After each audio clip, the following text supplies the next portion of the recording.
Voici l'histoire méconnue il y a 200 ans, celle du tour du monde extraordinaire du navire Le Bordelais et de son capitaine Camille de Roquefeuille. Un navire et ses 34 hommes d'équipage, 3 ans d'un long voyage entre 1816 et 1819. Une opération commerciale montée par l'armateur Jean-Étienne Balguerie au départ de Bordeaux.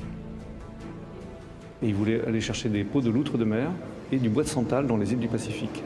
Et il voulait échanger, la monnaie d'échange pour ça, c'était des fusils et des tissus. Bon, et donc il y avait une sorte de parcours théorique qui avait été dessiné par l'armateur, mais la réalité a été tout autre. Basée sur les carnets de bord du capitaine et de son officier de santé, René Vimont, l'exposition rend compte de ce périple, 37 mois, dont 22 en mer, à une époque clé de notre histoire.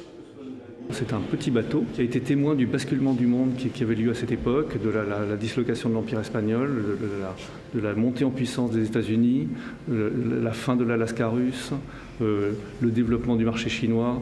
Il a été témoin de la fin des civilisations traditionnelles. À chaque déconvenue commerciale s'organise une nouvelle destination menant de l'Alaska aux îles Marquises en passant par le Chili ou la Chine. Un tour du monde peu rentable à l'époque qui offre pourtant au port de Bordeaux de nouveaux horizons.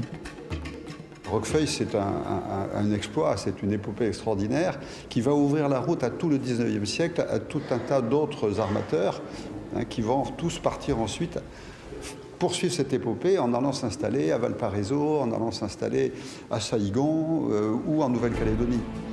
L'exposition 3 ans d'épopée pour ouvrir de nouvelles routes marchandes jusqu'au 5 mars à l'espace Mably à Bordeaux.